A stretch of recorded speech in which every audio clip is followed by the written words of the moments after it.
in life. So you as students apparently have to choose. You can either be rich or you can be happy. You cannot be both. That is the predicament in front of you. To try and explain this, let me ask you a question. If a child is asked, are you a happier child because of your mother or father? What do you think this child will say? Are you a happier child because of your mother or because of your father? I think if I ask you here to put up your hand, how many of you are happier because of your mother? Maybe very few, some people there. How many are happier because of your father? Maybe some more people. I hope my son will put his hand up. But I'm sure everybody will put their hand up if the choice given to you is, how many of you are happier if the marriage of your father and mother is happy? Everybody. The individual mother or father is less important for the child's happiness. What is really happy for the child is a happy marriage between the two, a happy home in which the child is brought up. So I want to suggest to you with this example, you don't have to choose between prosperity and happiness. What you have to do in life is to make a happy marriage of the two. How can we do that? I am not going to give you any gyan because not very long back I was a student and I know students don't like gyan. But I will share two personal stories with you which were very meaningful in my life. I hope some of you will find something meaningful in it, then I will be happy that I have come here today. The first story is to do with my Yogacharya, Guruji B.K.S. Iyengar. About 6 years back, I did too much yoga one day and I hurt my back. More specifically, I hurt my spine. I was laid up in bed for 3 weeks. I had so much pain that I could not stand under the shower for even 1 minute. Guruji came to know that I am not well. Guruji called me and said, come to me. And I said, I will come, Guruji, but I never went. Because Guruji was a very tough Guru. And I was scared because I already had so much pain. And I thought to myself, in this condition, if I go to Guruji, my pain will be absolutely unbearable if he makes me do yoga. So I never went. About 3 weeks later, Guruji called me again. And he insisted I should go to him, to his institute near Law College Road. I met Guruji and he told me, come, let's do some yoga together. Guruji and I did yoga together for 2 hours, one-to-one exclusively, one of the greatest privileges of my life. He first made me sit on a stool and twist gently. Then he made me stand and stretch. Then he made me do back bends, the very same asanas that had caused my problem. And then in the middle of the room, he even made me stand on my head, do a sirsasana or headstand. And he hung a 5-kilo weight on my left foot and asked me to push against it. With every passing minute, I was amazed that at home I could not even sit or stand or take a shower. But here I was doing 2 hours of yoga and there was no pain. I asked Guruji, how come?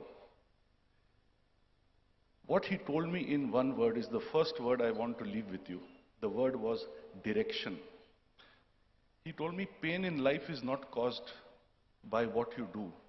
It is the direction you take that causes pain. It doesn't matter whether you are doing yoga, whether you are working in the company, or whether you are leading your life at home. Whether in yoga or in life, if your direction is correct, there will be no pain. Even when you are sitting here, I am telling you, If you're sitting forwards, without support to your lower back, you will have pain at the end of the day. The pain is not because of the chair, the pain is because your direction of sitting is not correct. So that's the first lesson Guruji taught me that day. If your direction is correct, there is no pain. I went home, I was completely at ease. I slept well, I ate well, I had a shower. I woke up next morning, I was still okay. So I myself went back to Guruji because I wanted more of the same. And I asked him, Guruji, I was recommended surgery for my spine, and with 1-2 hour session of yoga, you have done this. How is this? He said to me, my child, in one word, yoga is alignment. This is the second word I want to leave with you. He said, yoga is also alignment, management is also alignment. Life is also about alignment. Alignment of one toe with another toe, one leg with another leg, both feet with both hands, your whole body with your mind with your intellect, and hopefully all of you with a higher purpose in life, which hopefully you are all searching for. Unless you align every aspect of yourself in the direction you have chosen, how can you reach there? So these were two words I learnt from Guruji that day: direction and alignment. If the marriage has a good alignment, the child is happy and healthy. If the marriage is misaligned, the child can never be happy, no matter how much prosperity is there in the house. The second story, friends, I want to share with you is to do with a Japanese professor who taught me a great lesson in management in the most insulting way possible. His name is Professor Yamaguchi. Yamaguchi-san, we used to call him. When I first met him, I was in charge of Bajaj Auto's R&D and engineering. We were working hard on the Pulsar. And he asked me a simple question, and run it through your minds as I am telling you this story. He asked me, what is your job? I said to him, Yamaguchi-san, I am Vice President Products.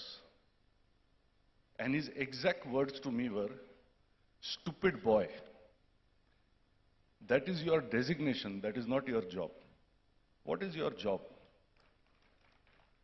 So I said to him, Yamaguchi-san, my job is to develop motorcycles. He said, oh, I see.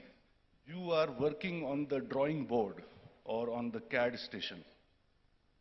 So I said, no, I am not personally actually working on the drawing board. He said, then what is your job? So there was a concept that time called design for manufacturing.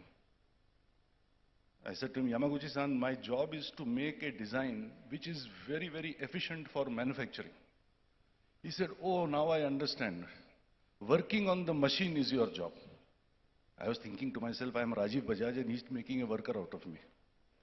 So I said, no, Yamaguchi-san, I don't work on the machine myself. Then he said, then what is your job? So I was getting very anxious by then. I said to him, Yamaguchi-san, my job is to develop such beautiful motorcycles that all the boys sitting here should want to buy it.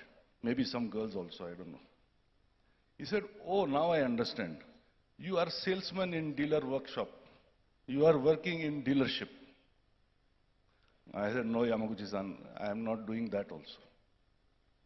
So then he looked at me and he said, you don't design, you don't make, you don't sell, then what is your job?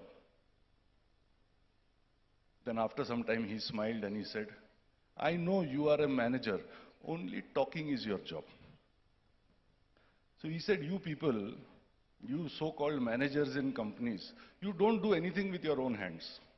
See, at least a surgeon, a cricketer, a musician, a chef, all these professionals have to work very hard with their hands. But managers only working with the mouth. Only yak, yak, yak, yak, blah, blah, blah, blah all the time. So then I only asked him, please tell me what is my job. And he said, The third important word I want to leave with you, improvement is your job. Every day you must ask yourself, can you create an environment, can you create an atmosphere in your company so that everybody who comes there is motivated to do better than he did yesterday? If you can create this kind of empowerment, enablement, then you are doing your job. I was very happy because I thought I had learned something. Next day, Yamaguchi-san came to Bajaj Auto. First thing he asked me, what is your job? I said, Yamaguchi-san, improvement is my job. Immediately he asked me, good, what is your action? I said, what do you mean? He said, this is the problem with Indian people. In India, nobody does. Only Ganesha does, Ganesha does, Ganesha does. He said, yesterday I told you, improvement is your job. You accepted it. But you have not taken any action since morning. You are only talking again. Improvement is my job, improvement is my job. So friends, what I want to say to you through these two stories of 4 words is that as you go forward, whether you go into politics or you go into any other profession, ask yourself, when you have any pain in life, because life will offer you a pain or the other every now and then. When you have any pain, ask yourself, is my direction correct? Is my direction logical and ethical? Is my direction a shortcut? Am I taking a roundabout route, or is my direction correct? 2, if my direction is correct, is all of me aligned? Or am I distracted? Am I fragmented? Am I looking here and there? Is my mind somewhere else, my body somewhere else? Or is all of me aligned in my direction? 3, every day you go to work, ask yourself, what can I do better today? And 4, whenever you get an idea to do something better, please put it into action.